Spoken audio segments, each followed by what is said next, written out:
Thank you so much. I am Brooklyn Borough President Eric Adams, and I'm really joined by the true heroes and sheroes of this issue that has really um, personified the reluctancy to look at an important issue in the city, in the state, and on the federal government. We need to be very clear.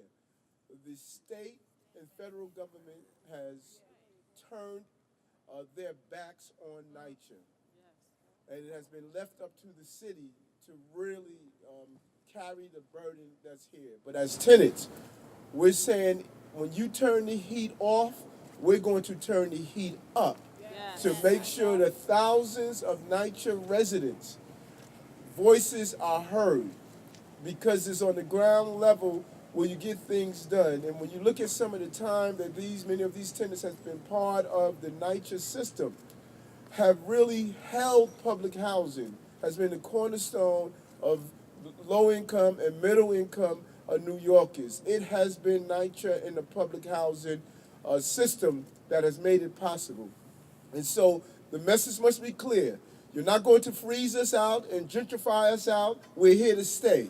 We were here when others were waking up to alarm clocks and they were waking up to gunshots. They stayed here in this community and made it great. So we're clear that around Gowanus and around Red Hook and around Fort Greene and around Clinton Hill, the property values have gone through the roof.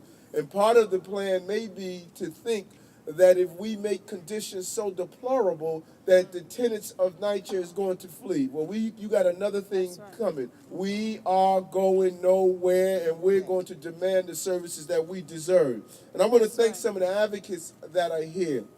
So important. Charlene Nimmons. I've known Charlene for so long. The things she's doing over at Wyckoff Gardens. Miss Margaret Brisbane, resident since 1963.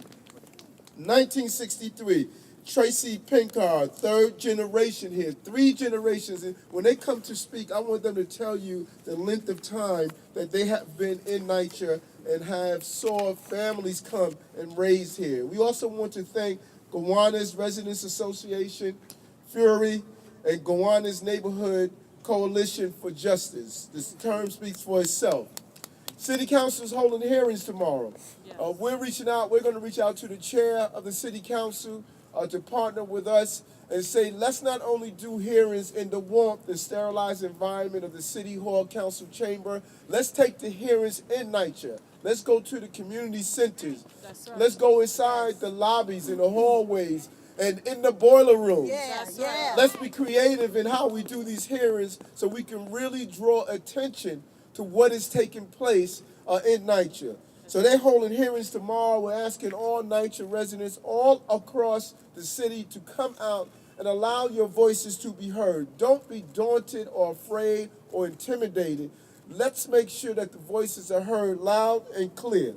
The cold weather has pushed the NYCHA heating system to the brinks, and in many cases over the brinks. And we're seeing the failure of the infrastructure has reached its breaking point and beyond. We want to make sure that we continue to focus on this as the weather seems to get colder and colder as the years go on.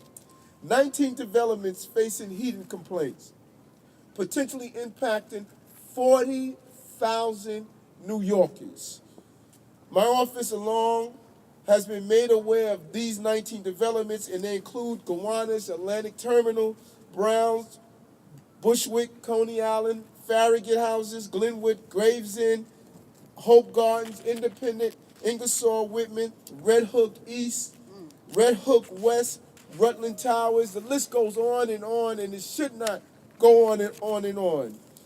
Too many tenants do not have the basic service that they deserve, and we believe they should have. New York City, unfortunately, has been the sole entity that has carried this burden. We have been abandoned by Albany, and we have been abandoned by Washington, D.C. This is not only a Trump problem, we have been abandoned for many years under the previous administrations and administrations before that, and we need to be clear on that. The mayor has acknowledged the fact that we need to do more, and his a designation of $20 million in long-term funding for heating upgrades is just the rounding error that is needed. We are dealing with a $25 billion, an enormous amount that Albany and Washington must assist and kick in. As a city, we are forced to be far more creative, relook at and re-examine next-gen NYCHA and see what entities are important to do so. And we need to be creative in finding ways to deal with some of the bureaucracy that's in the way. NYCHA must look at the bureaucracy involved in their procurement process. They must expedite how to move further and faster in these particular issues. Staff, let me have a napkin or tissue, please. Today, we are calling on NYCHA, the funding of public housing, as well as the state, to do the following. 1, address the low-hanging fruit, to reinvest recent and future entity savings into additional capital projects. These are here. These are low-hanging fruits. These are things we can do now. Foster additional public and private partnership. Let's go out and do things with public. Thank you very much.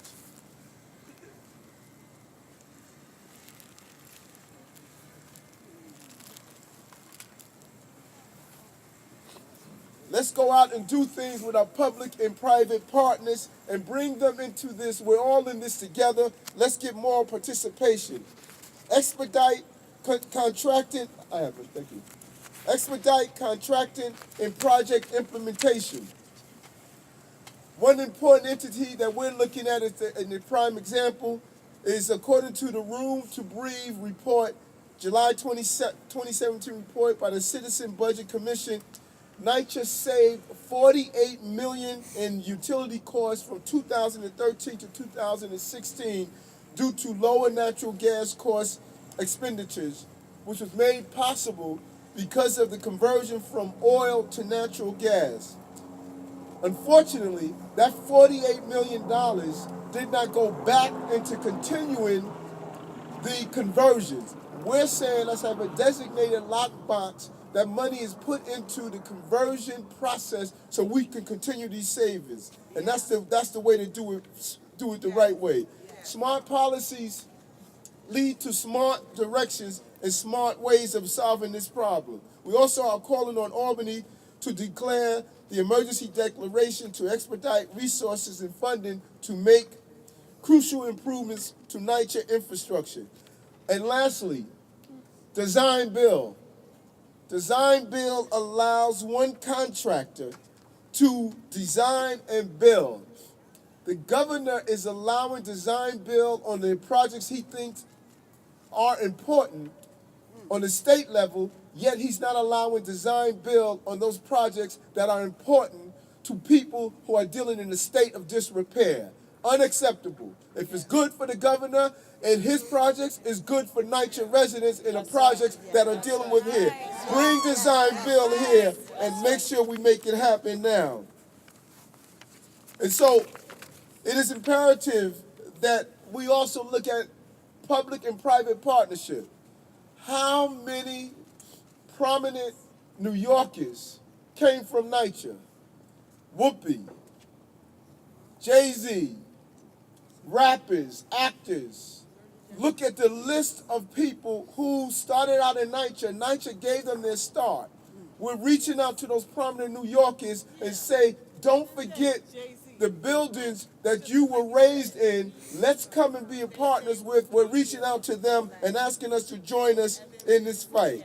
And so the goal is to create an environment where we create a partnership with our tenant. It is important that we do a publicly accessible NYCHA capital project dashboard. What does that do? That takes the guesswork out of the movement of projects. By having that dashboard, NYCHA residents can see where are they on the list to get their projects done. How far away are we? Where's the development of it? If I can track a package that is delivered from Russia to America on an app, then we darn sure could have an app to show how fast a project needs to be done in NYCHA, and the residents can be aware of that information. It's about tracking. It's about information. That's correct. So it's clear that there has been an energy in NYCHA and an energy in the city, in the state, and on the federal government that tenants don't matter. It's a clear statement that when we place our attention, we can get the results. But we're saying now, the city, the state, and the federal government must inspect what these tenants expect or is all suspect. And we're not going for that. It is about making sure the rent-paying residents of NYCHA receive the same services that any tenant would receive. We will not tolerate residents in private co-ops and luxury housings and apartments to go through what NYCHA residents are going through. They are paying rent like every other tenant, and they deserve the same protection. City, you're the landlord. You have the obligation and responsibility to lead by example, and we're saying now is the time to get it done. And I want to thank these NYCHA residents who are out here bearing the cold weather. The irony of it that many of them have to wear the same items they're wearing now, they have to wear inside their homes to deal with the cold climate that they're dealing with. Peeling paint, lead paint, ceilings falling. Unacceptable. And we must put the resources into NYCHA to do so. And let me say this to those who are so busy pointing the finger, saying that the chair needs to step down or not. Come up with your solutions. Stop pointing the finger of blame. We want to point the finger of progress to make sure that these results are done. The tenants can care less about your opinions. They're more concerned about getting the results that we're looking for. Let's move forward with NYCHA. So we want to hear from some of the tenants, residents. We want to hear from Charlene. Charlene, you're here? Where's Charlene? Okay. Charlene from Wyckoff Gardens, and then Miss Margaret, and then Tracy Pinkard, a third-generation NYCHA. All right, Charlene. Good morning. Good morning. CHARLENENIMMONS.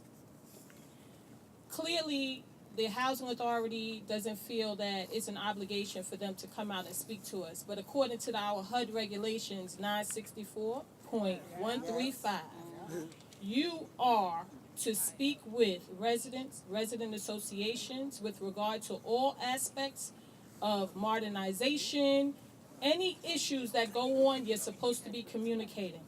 Clearly, our voice is not being heard. Constantly, we talk to the Housing Authority, we talk to our city officials. I want to thank Borough President Eric Adams for coming out here and standing with us. Yes. Too many times it takes a media blitz in order for us to get hearings. That's right. And we are fed up because we constantly communicate with everybody all the time. And we want to thank the media for making sure that our voices are getting out there. I asked personally to meet with the Housing Authority regarding energy in September and prior to, but we're going to talk about September. They never came back to the table, even though they said they were going to connect us to the energy department so that we can talk about public and private partnerships and how we can work together to help make sure that our families are going to be warm. Not only are we looking for conversion, but we need to make sure that our properties are weatherized. Our windows need to be insulated. That's right. Our buildings need to be wrapped so that when you do fix the system and we do get the heat, we can keep the heat inside. That's right. That's right. Thank you. That's right. We don't want the heat to go out the window. Exactly. And now resident since 1963, Ms. Margaret Brisbane. When I was born, which Right. year? Miss Margaret. Thank you, Charlene. Good morning. My name is Margaret Brisbane, and I've been living here since 1963, and so much have changed, but now it's just ridiculous. Yeah.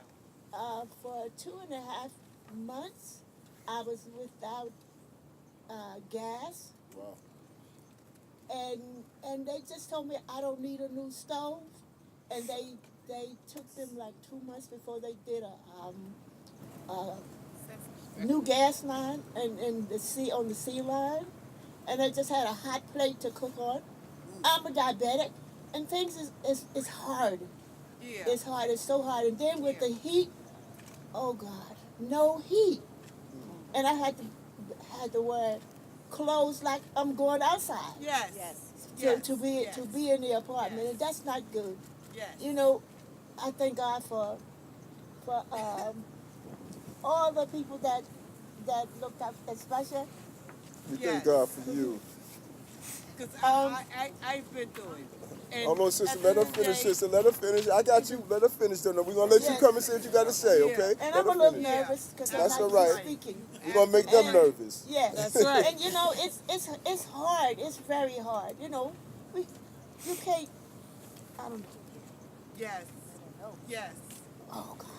Yes. That's all right. Take your time. Yes. Them 2 weekends. Let her We finish. don't. It's just I can't finish. That's okay. That's okay. That's okay. You gonna be got all you. right. Got you. We got you. We got you. That's Got right. That's right. Them Yeah, 2 no, this is weekends. very clear. You know, these are not strangers. These are our grandmothers, our aunties, our uncles, Yes. our mothers, our sisters. You know, these are not strangers. These are not people that live on some distant planet somewhere that we have forgotten. No, these are our family members who have been the staple and the mainstay of this entire city.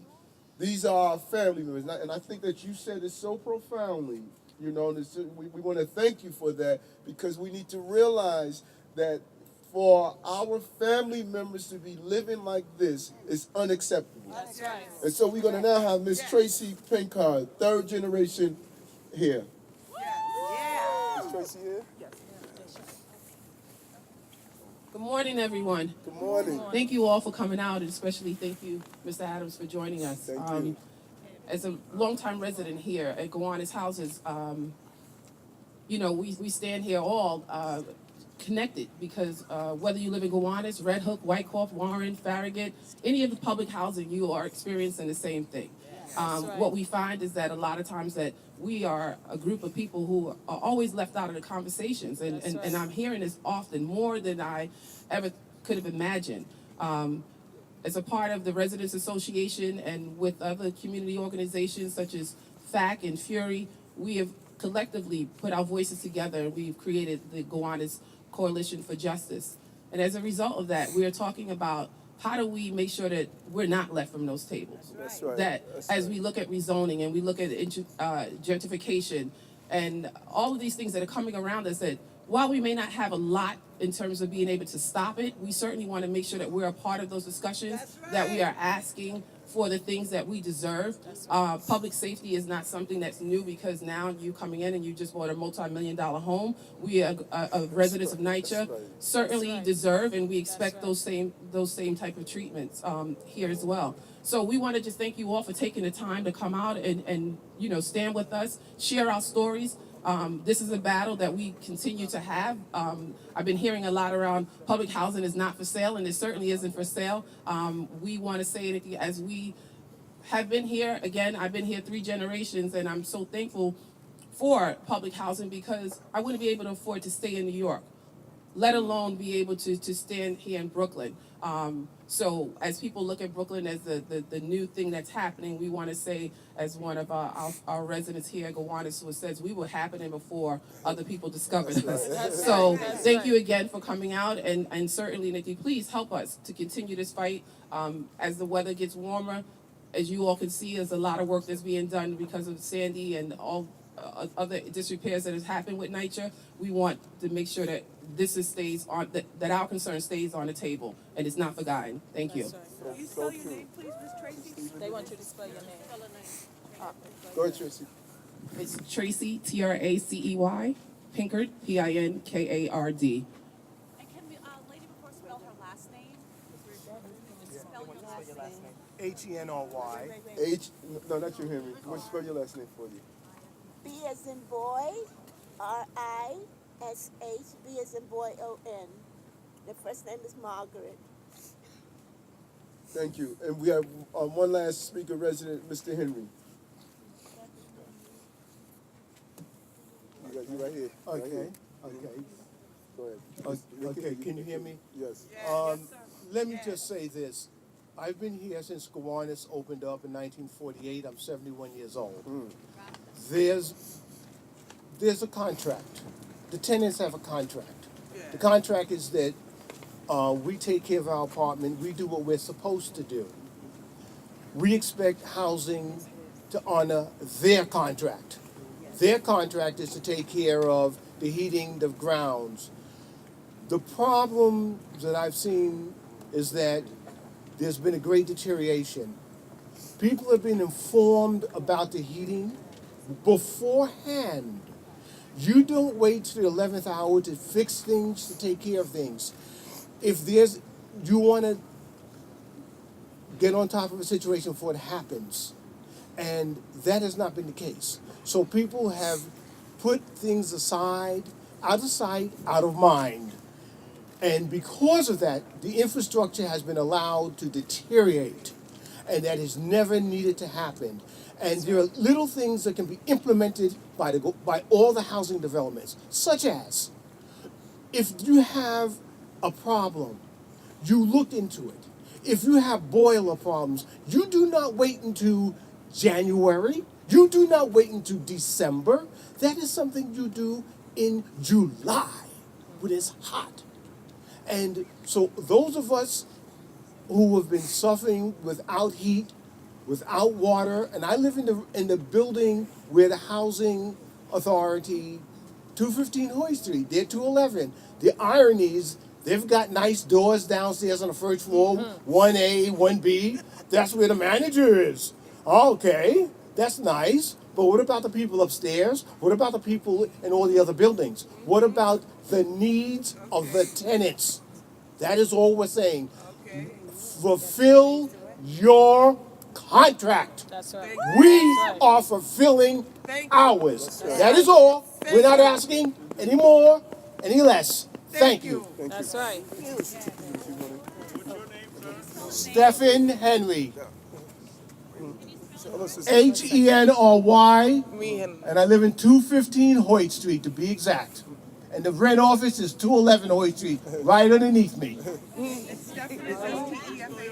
STPHEN. Gonna walk to the left, to the right. Gonna walk to the right. Okay. Walk to the right.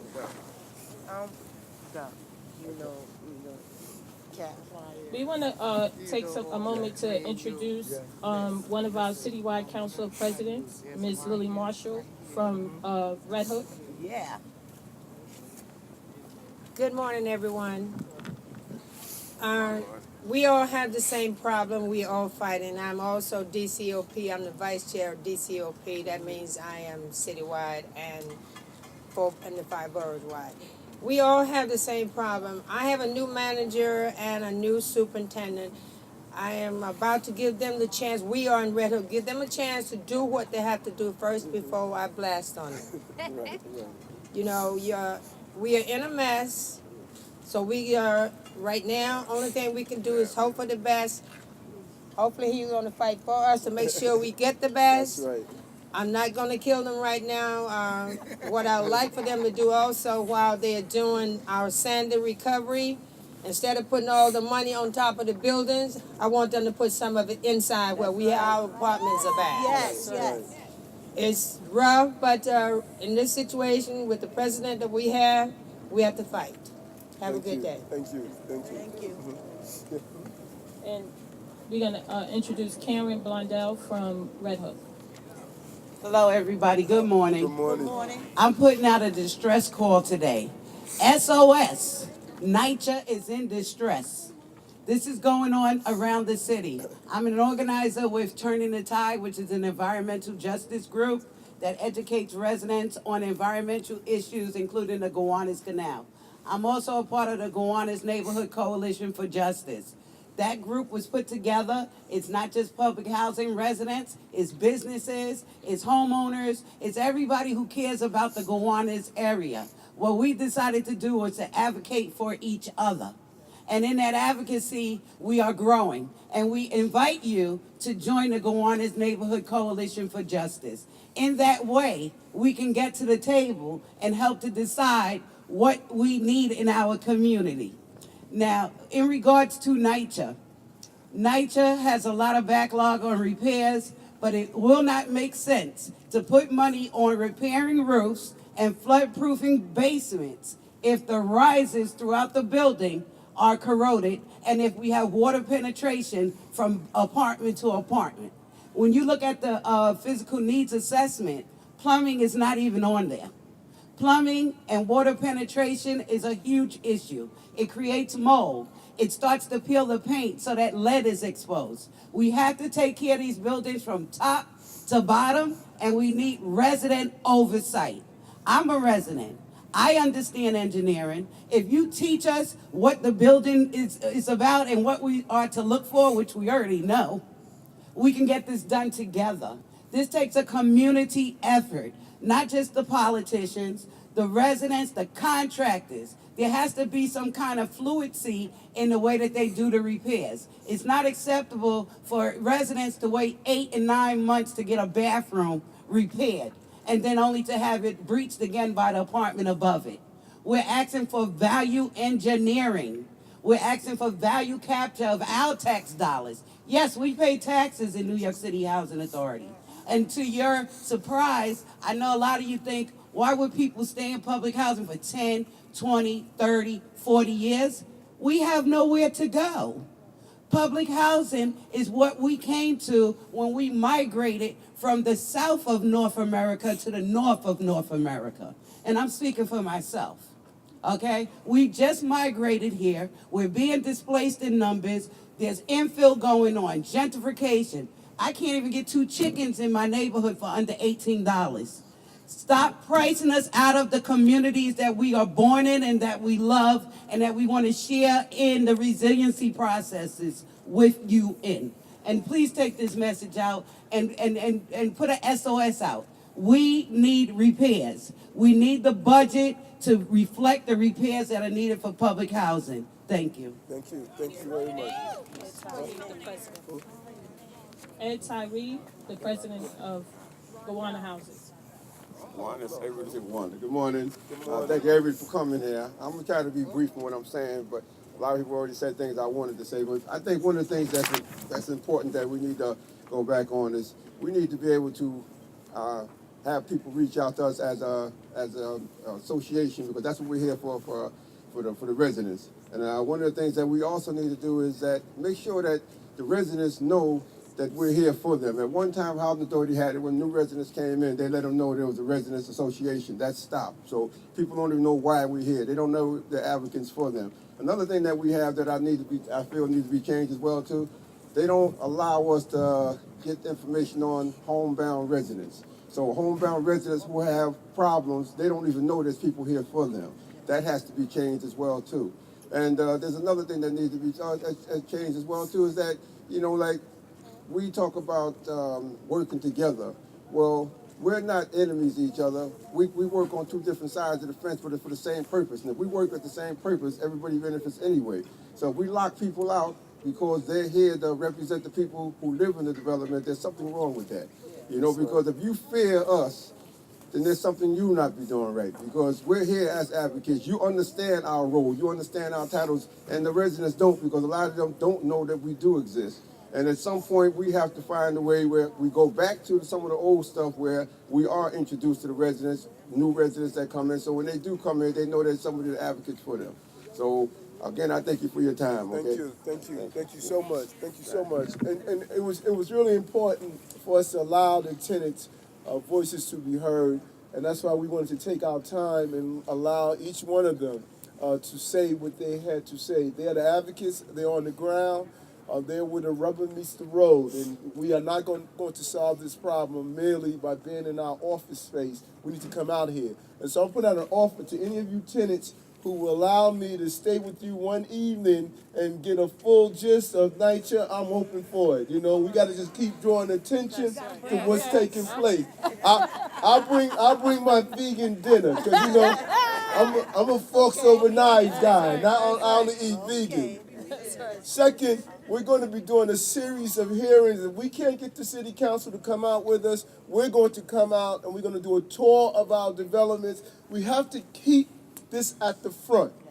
The media needs to be commended for keeping this on the front pages over and over again. We need to do our share. We need to keep this on the front and constantly talk about this to show that we're serious. And the most important thing we can do is to have a dashboard. That would allow us to do an analysis of all of our NYCHA developments and housing and see where we are. Because if we keep spot checking without knowing what's the problem and how do we analyze that problem to make sure that we can see and say the problem is being resolved. We don't want the guessing game. This cannot be done in the dark. It must be done in the light. So if the heat is not on, we're going to keep the heat on and make sure we get the results we had. We'll open the floor up to any questions at this time. Lisa? Eric, in terms of who's responsible for this, from what we've been able to tell for the last month reporting on this, NYCHA has no idea how many people, which apartments, which developments are without heat. Doesn't the person at the top have to bear some responsibility? She's been there for 4 years. Shouldn't they have a way now of knowing who has heat and who doesn't have heat? And I think that, you know, and there has been so much call on Shoulder, so much attack on Shoulder.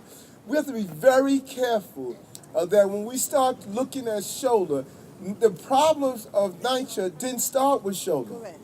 It didn't start with this mayor. It didn't start last year. But people are freezing. Excuse me, but people are freezing this winter. We were freezing before this winter. We were freezing before this winter. This is the point that we're trying to make. There you go. It didn't just start. And the fact that it's in the media, the fact that it's in the media in the way that it is now, that's why we say we appreciate what you're doing. Right. Because we have been voicing this for years. You have leaders who have transitioned out and new have come in. And you have all that are still standing and supporting. We have to end the disrespect that goes on from our government and our authority. I like what I almost said Bishop. Hallelujah. Borough President Adams said, the landlord. My daughter, she gonna blow me. Who are you talking about me? Said to me when she was a young child, Mommy, if they're saying that the landlord is bad, then isn't that, it was Mayor Bloomberg at the time. Doesn't that mean the mayor of the city is a bad landlord?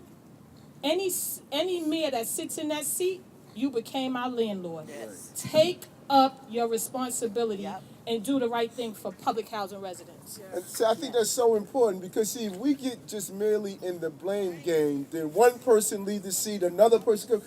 I'm not pointing the finger against any particular person. I want to point the finger towards results. Exactly.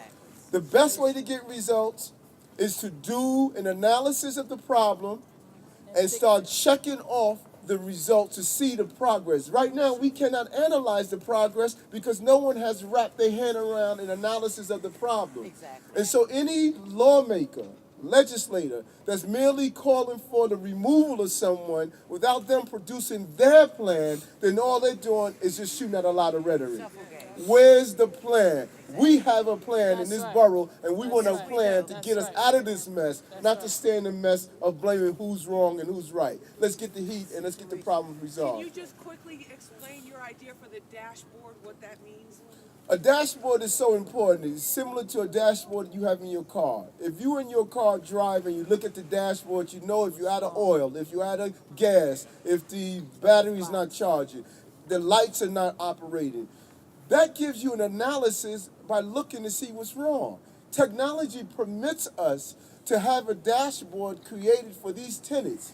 They make a call to get a mold problem, a leak problem, a toilet problem. They should be able to look and see where am I on the queue that this is going to be resolved. This coordinates and allows the repair persons to have their tenants home when they're there so they don't have to stay home for a week waiting for someone to come.